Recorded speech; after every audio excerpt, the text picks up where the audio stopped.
There are a lot of factors listed out in this letter as to why my credit score is so low, okay? All these things are just dragging me down and making it really hard for me to reach 800.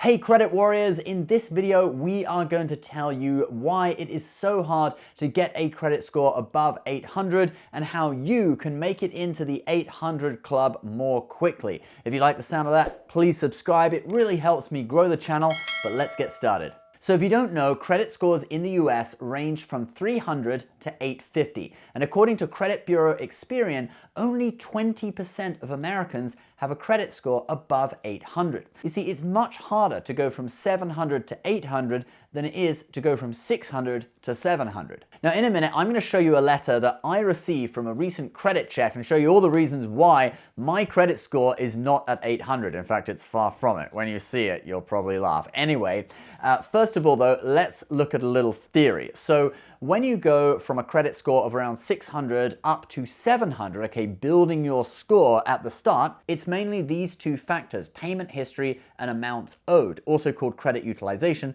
that are affecting your score in a positive way. But once you've built your credit score to 700 or maybe a little bit higher than that, each new on-time payment doesn't have as big an impact on improving your score as it would have done in the past because you've already got so many on-time payments already, okay? It's like a smaller percentage. Then the credit utilization side of things stays pretty similar to before, but the next 3 credit factors from our 5 factors of credit really come into play, and some of them especially so. Let's have a look at those. So length of credit history makes up 15% of your score. What can you do to increase length of credit history? Well, the obvious answer is just wait. But there's a little more to it than that. So let's have a look at the factors that FICO takes into account within the credit history section. How long your credit accounts have been established, including the age of your oldest account, the age of your newest account, and the average age of all your accounts. How long specific credit accounts have been established, how long has it been since you used certain accounts. So while just waiting will increase the age of each account on your credit report, there is something called average age of all your accounts, and you'll see from that opening a new account will decrease that average age. So it has an adverse effect in this part, this credit history part of the credit score. So this really becomes a problem for people who are playing the credit card game and often opening new credit accounts, new credit cards in order to get rewards. Then the next factor of credit is credit mix, which makes up 10% of your score. This means, do you have a mix of different types of credit accounts, such as credit cards, car loans, and mortgages on your credit reports? This can really help increase your credit score, especially having a mortgage, because think about it. It is a huge vetting process to go through to apply for a mortgage. It's probably the most intense financial vetting, apart from perhaps being audited by the IRS, that the average person is going to go through in their lifetime.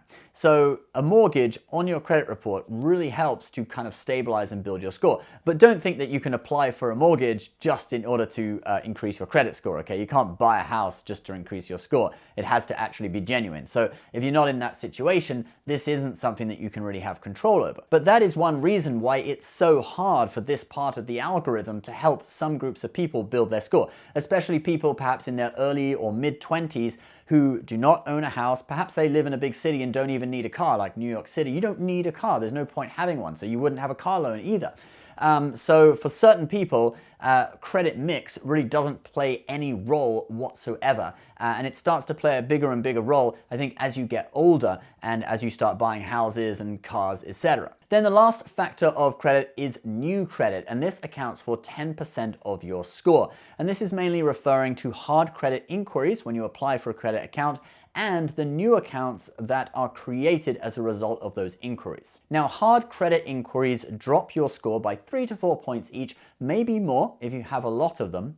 They do drop off your credit report though after 2 years, and FICO only actually takes into account the hard inquiries within the last 12 months when working out your score. So I think that this is another area where we'll see that for people playing the credit card game and constantly opening new accounts to get sign-up bonuses, etc., it's really hard to keep a very high score because you're always going to have new hard inquiries and new credit cards shortening the average age of your account. So basically your score is under constant attack through all of these things that you're doing.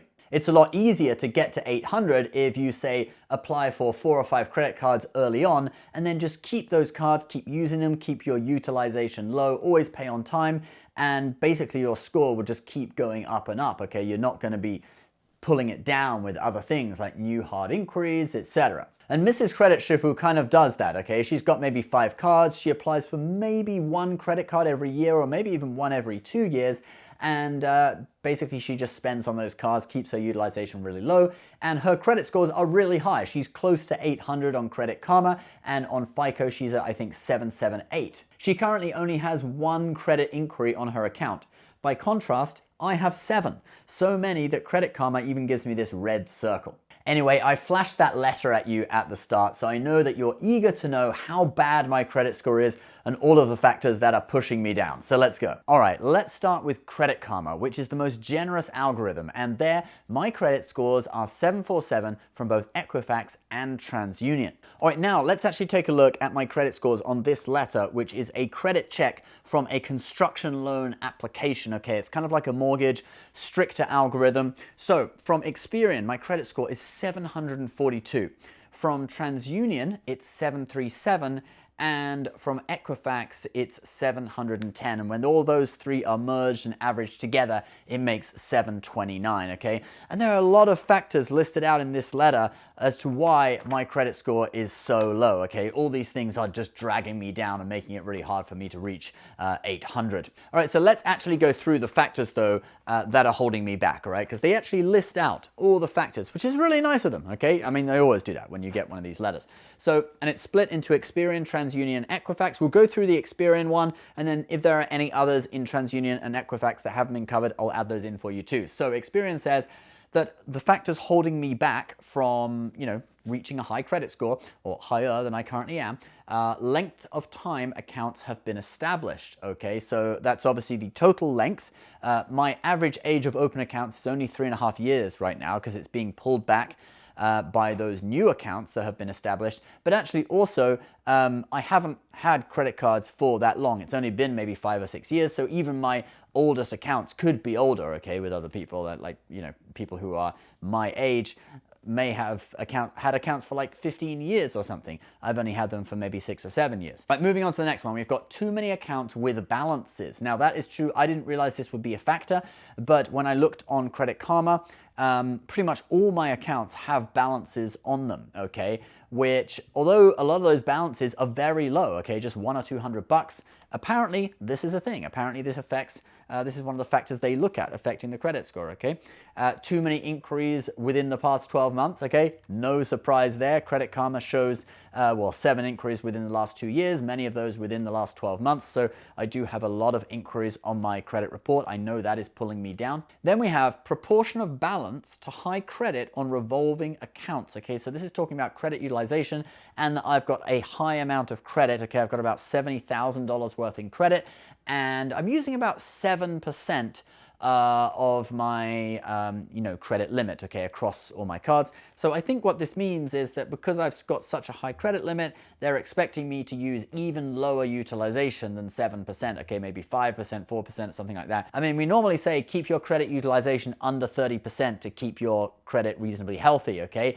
But actually it seems if you really want to improve, you got to keep your utilization even lower, especially when you are within, between 700 and 800, because like we said, it's a lot harder to improve. Once you're already at 700 or around 730, 740, it's a lot harder to improve to get that extra way to 800, okay? So every little thing helps, and keeping insanely low utilization is going to help you with that. And then the last thing they say for Experian, the number of inquiries has adversely affected the credit score. I mean, they've already said too many inquiries in the last 12 months, but they just drummed it home there on their last point. The number of inquiries has adversely affected the credit score. All right, yes, okay guys, we know. I'll stop applying for new credit cards. Okay, I'll just take you through a couple of other things from TransUnion and Equifax. They basically say the same things as Experian, but I'll take you through a few things that they emphasize. So TransUnion emphasizes insufficient length of credit history. So that's one of the things we talked about, okay? When you're, trying to get between, up to the 800 level, that credit history really starts to play a role, okay? The length of credit history, they're saying it's insufficient. They talk about inquiries again, okay? And Equifax, they also point out time since most recent account opening is too short. And yeah, they're bang on there, okay, because that was like 6 weeks ago. The Charles Schwab Amex Platinum, I opened it very recently. So all of these factors, we've gone through them in theory, and now you can see them in action in an actual letter of a credit report. Now, I didn't fail the, application with this. I'm sure my loan is still going through, but this is just to show you why I was only at a level of, an average credit score between the 3 of 729 rather than, moving up and joining the 800 club. But guys, just remember, it isn't all bad news if you can't reach a credit score of 800. It's more of a flex kind of thing, all right? The 800 club. Because actually most mortgages, you're going to get the best rates if you're above 740. Maybe some types of loans, they want you to be above 760, but that's pretty much the cutoff, okay? You're not going to get any improvement in rates above that level, okay? So it's really just for flex value above 760. Even this loan that I'm applying for, I think the minimum credit score is 720, and it's just a set rate, okay? You're not getting different rates for different levels. It's just if you're above 720, this is our rate, here you go, this is the loan kind of thing. So it doesn't necessarily matter for, the type of interest rates you can get, but it does make you feel good. All right, guys, that is the video for today. I know that some of you in the audience may already be in the 800 club. Congratulations to you guys. I originally wanted to get there and make a video about it, but well, that plan got put on hold. I bought a new car only about 4 months ago, so I had a new car loan on my account and the hard inquiry for that. Then just about a month and a half ago, I applied for the Charles Schwab Amex Platinum, so I had a new inquiry and a new account, shortening my average age of accounts, etc. So my score has really been hit over the last few months, all right? So, maybe I'll chill out for a while and try to get to a level of 800 and do a video on it and tell you guys how I did it. But until then, please subscribe if you're new. Let me know your credit score and if you're above 800 and how you did it in the comments below. I'd really love to hear all of those stories. Thanks for watching, and we'll see you next time. Bye-bye.